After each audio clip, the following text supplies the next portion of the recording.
we've got a burl that is 15 by 15, and it has a heavier burling here and then another heavier burling over here. It's almost like this area here can be separated. And I'm thinking of taking this section off and creating a bowl out of this burl here, and then dividing up this section over here. It's like you don't get these that often, so you don't want to ruin it. And that way, if I cut that off, I get rid of that crack. It gives me this piece right here, which I'm hoping that will give me some nice burling. And then I can take this crack right here and cut right straight across here.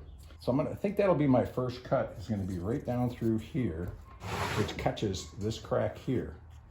And then after I have it separated, then I'll take a look and see what we have after that. But that still gives me probably a 12 by 12. Yeah, 13 by 12. So 12 by 12 section just here that hopefully we can play with that.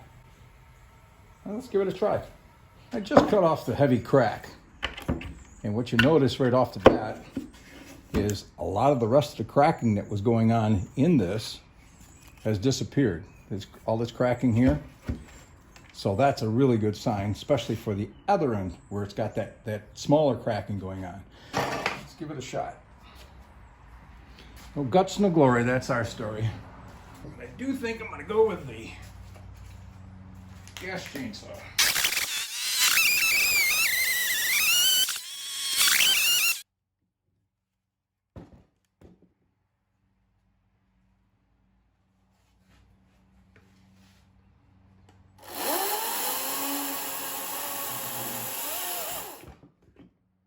Let's see what we got. This one I'm going to take and cut this way. So we're going to cut it down straight through so I can put a tenon on it, and then we'll turn this separately. The burling does not go in too far, it only goes in like to here. So we'll see what that is. This one, I missed on the crack a little bit, it's out here, but I still got to cut off this to give it a flat spot to put on the lathe. You have to get this mounted on the lathe somehow after you get all done with this. Let's start with the larger first. You got some interesting rays going on inside of here. It's all running up and down like this. But let's see where the burling actually takes off. This is a nice round burl right here. How deep it goes, I have no idea. It's the hardest part. It's to try and get that cut flat so you can get a tenon put on it and then mount it on the lathe. But if somebody has other ideas on how to do this, I'd be more than happy to listen to them. But I should be able to get 2 bowls at minimum out of it, as long as I don't cut too far down on here. So basically what we're cutting is this line here and this line here, straight down. Like they always say, no guts, no glory, let's do it. Sometimes it's difficult to clamp things so you can hold it. So you find a universal clamp. So honey, could you come over here and hold this? You're my universal clamp. I don't want your hands up on top. I want it like right back in here. I'm gonna, yep. And I'm gonna cut right down like this. So you don't have your fingers there. And see where I'm cutting over here? Your hand's perfectly fine. So if you can put your hands actually like that, I like it better. All right, let's give it a shot. I'd like it better if you had a universal clamp.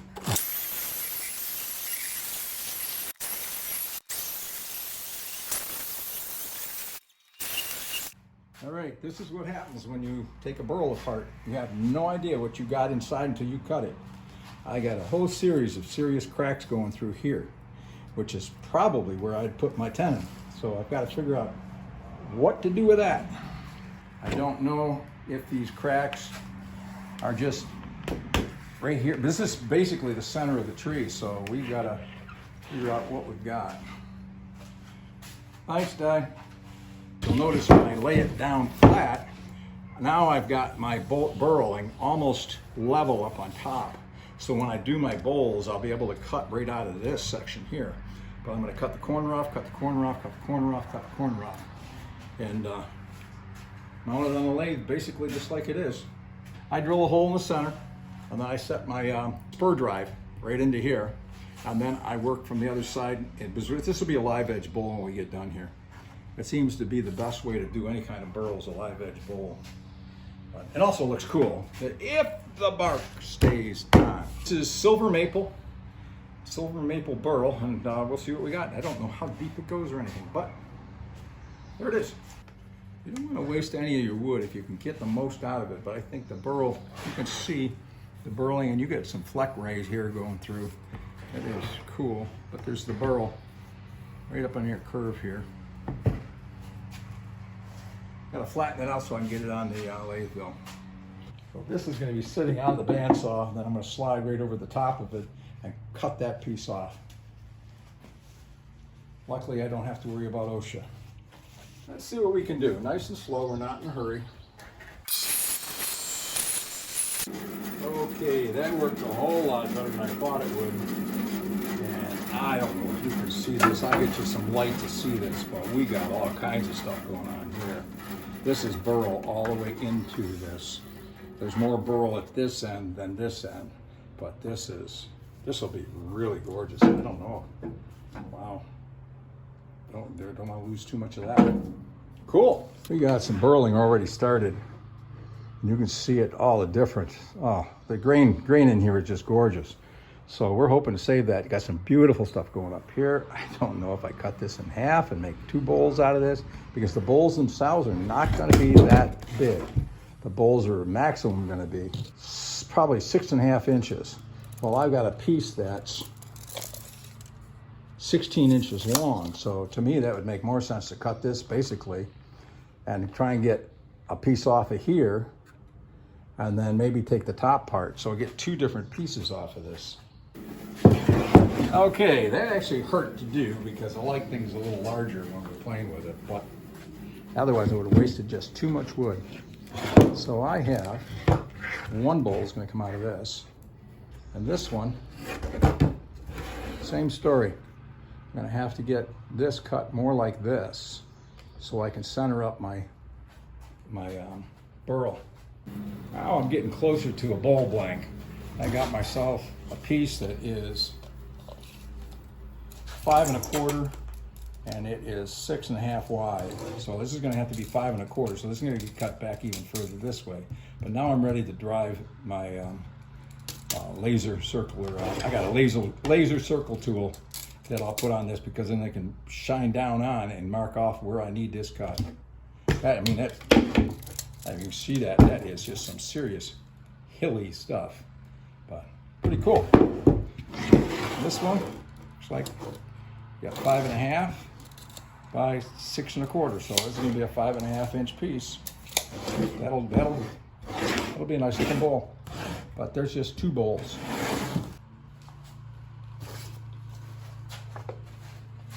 I'm going to find a quick center point here.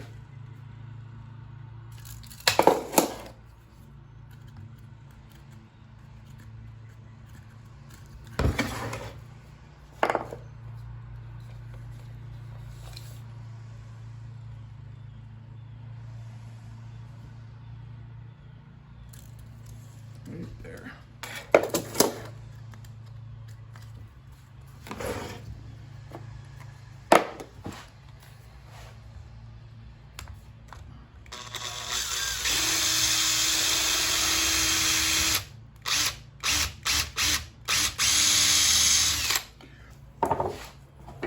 A little button on the side of this laser. It's a cat toy is what it is, but it's a little button there. You push it down, put your tape on it, and it'll hold it. And you can see my hand with the dot there. So if I put this out here, and then I go to this side, because this is my shorter side, I come back over to this side, and basically that is it. So what we're going to do is follow the dot. I'm going to go out just a smidgen more.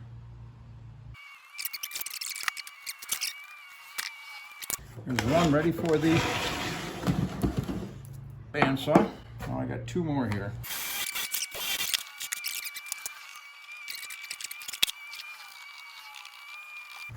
Now I've got them cut into bowl blanks, at least get into a point where I can actually get them on the lathe. Are they perfectly round? No. They get me close, and that way I can put it on. I do not think these two here I'm not going to do live edge. I just don't know. It just, they're so tall. We'll decide once we put it on the lathe. But this one is definitely going to be a live edge. This is a nice, it's actually turned out to a beautiful little size bowl here, which little is 12 and a half, 12. So 12-inch bowl is going to come out of this one, and that'll be neat. See what it's got.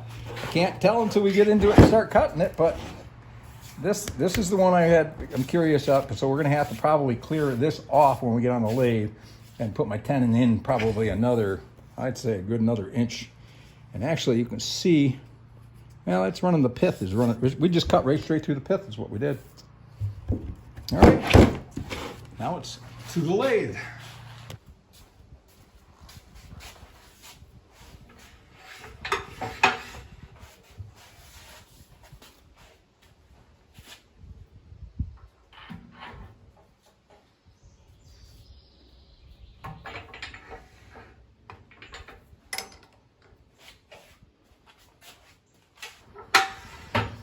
Now, because I use a spur drive, I can actually move this. So I'm not too worried about what this is doing here. What I want to do is I want to see that this is pretty even. And I think what I need to do is move that just a little bit.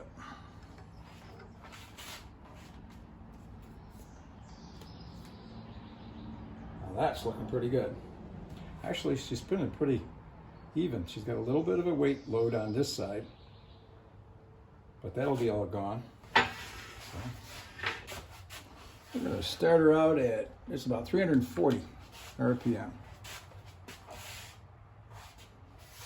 And all things are necessary, including electric.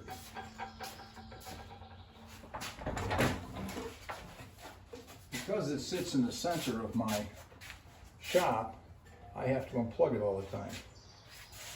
But it works for me. We can go a little better than that. I put my hand on the lathe because I can feel when it starts to get a bad vibration. You can just start to feel it right there. So we'll clean it up a little bit. It's clearing up pretty quick.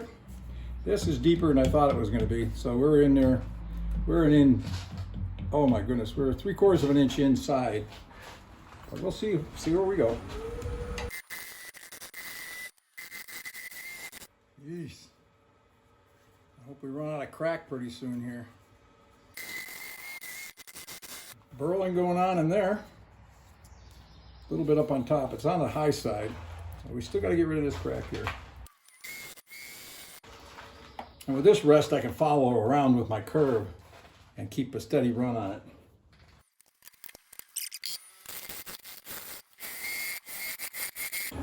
Crack's still there yet. Keep going. A branch going through here. This could be an interesting little one. One dry piece of wood. Got a nice edge on the top and the bark looking real solid. But I got a really nice breeze going through the shop right now. Oh my goodness, that feels great. Right here.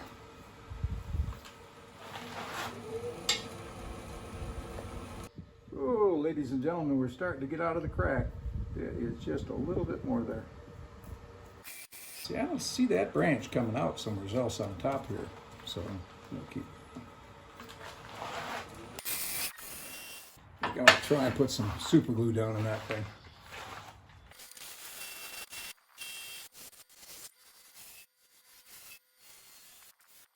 The trowel's starting to disappear.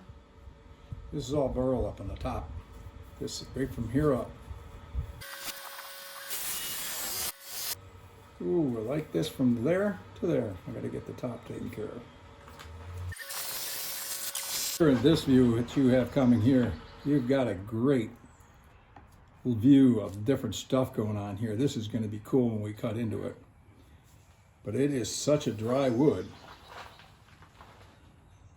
I gotta work on my tenon next. Gotta figure out what I'm gonna do here. There's my large tenon on there. I'm good with that. Oh, that was nice. That's sandpaper time.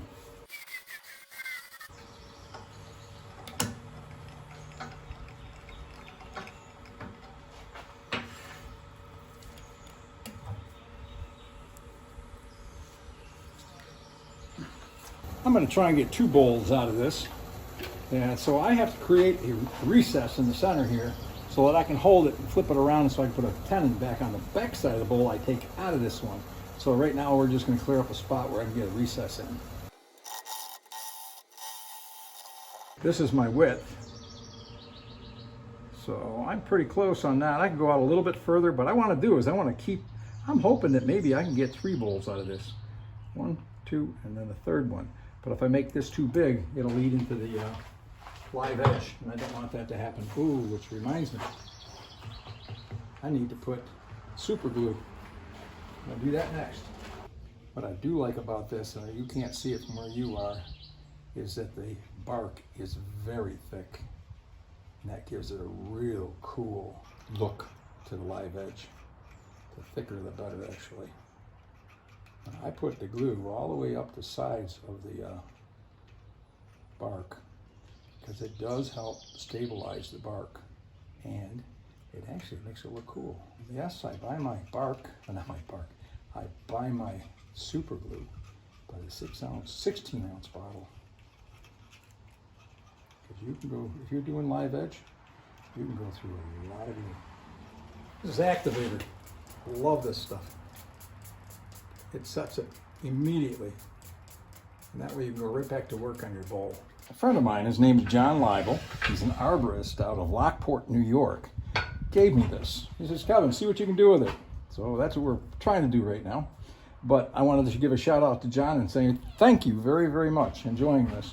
And depending if these bowls don't make it, but you'll get one of these. But hopefully it's looking good. I think we're going to have a nice couple of bowls out of it. Not quite far enough yet. I got to get deep enough so that the bark's gone.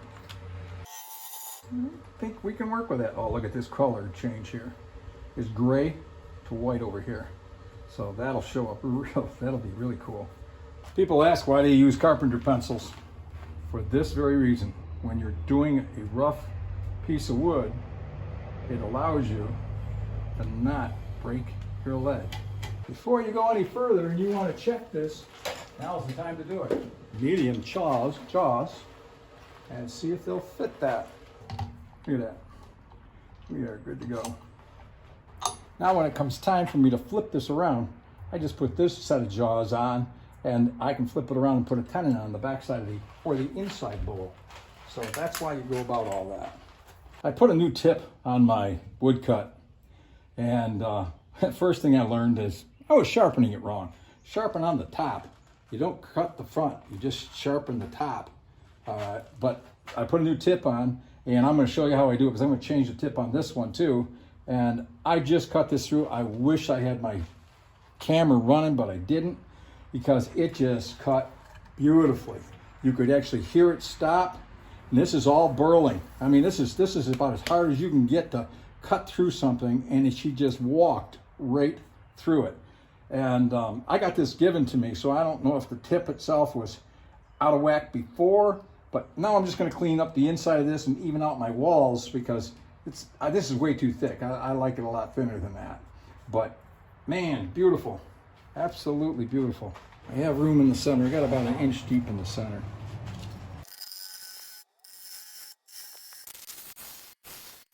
The object here is to get this the same thickness all the way around. And the way you do that, it's actually not too bad. Is right here, I still got to go in a little deeper yet, and then make my curve around. You got to keep running it pretty straight going in. So like this one is straight, this is straight.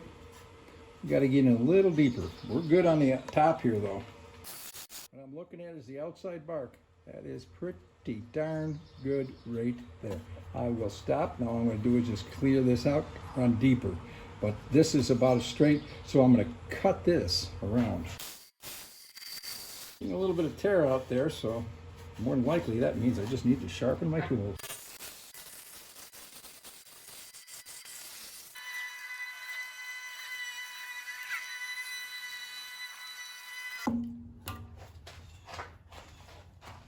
Nice.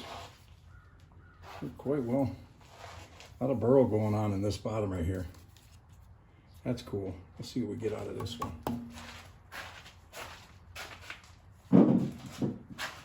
All I gotta do now is just clean out the inside of it. This one's pretty even. If you look at the outside bark on this, it's the same thickness pretty much all the way around. So we just got a little bit of depth on it. I just always like thinner, but I've seen some heavy bowls and I'm like, wow, that's pretty cool too. A lot of burling going on. The bigger bowl was deeper in the wood, so it has less burl on it than the smaller ones on the outside here. But I still got to go in a little bit deeper yet.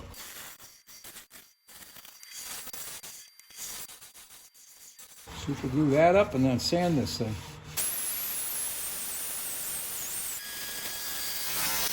Ooh, nice.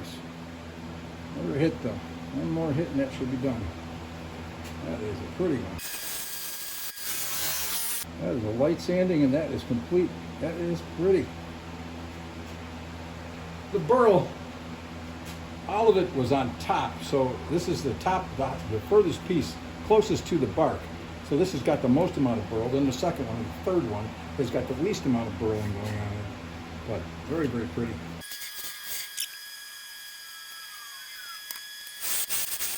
I am trying for a very shallow tenon because I want to be able to keep as much of this bowl as possible. But I want to be able to hold it so I can take the other side and clean it up. And then I'm going to come back and flatten this out. I think I have enough. Just take light cuts on the other side and clean the other side up. What I mean by light cuts, this is only, right now, it's about, I'd say a little over 3/4 of an inch thick. So I'm going to take this, clean this out. We're going to leave most of the bark on it. My wife made a request. She wants to make this into a plant stand. So we're going to leave a lot of the bark on. We want to go deeper. Not a lot. She wants a flat bottom on this. She wants to be able to set a pot right into here. I think we got a pretty good shot there.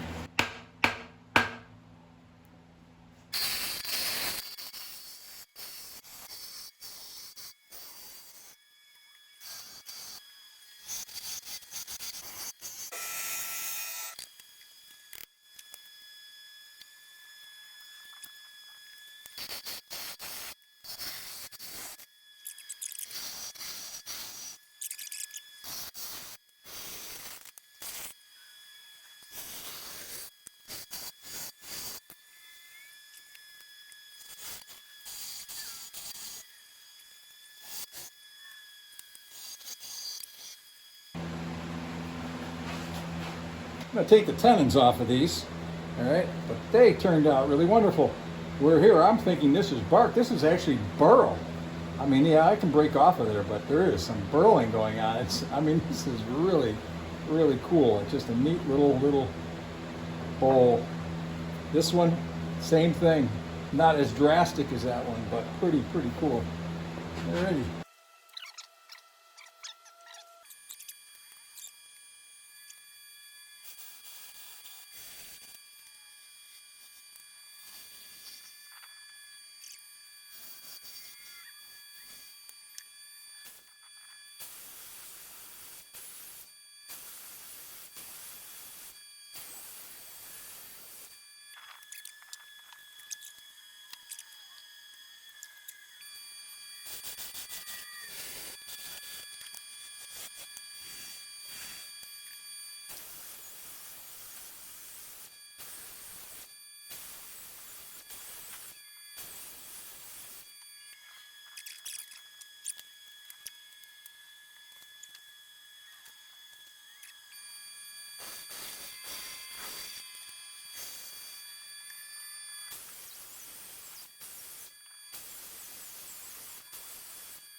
1 burl, 5 bowls.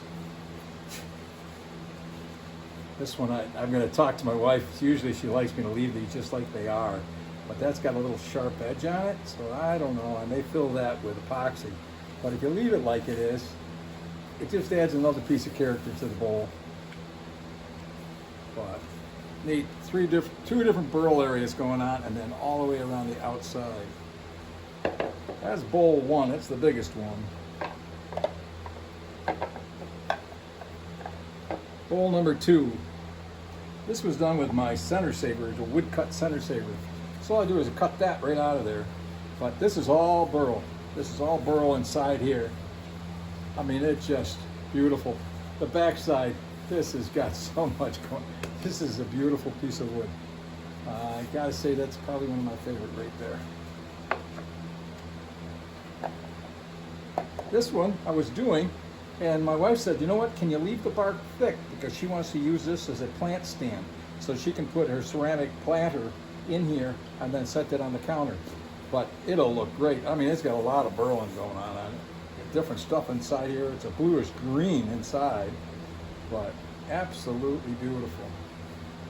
Bowl 3. Well, that was the main piece. It was like 13 inches across by 13.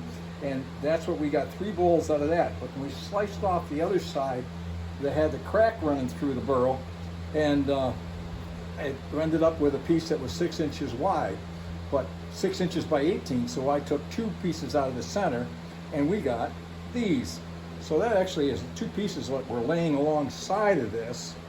All right, just laying alongside it. The crack was running up through, but this one, man, it's got some burling going on inside here. It's just cool. That is just, I mean, I wouldn't want to use it to serve you anything, but that is just beautiful. And this one, not as drastic on the sides. A little burl on the bottom of it, but look at the bottom of that thing.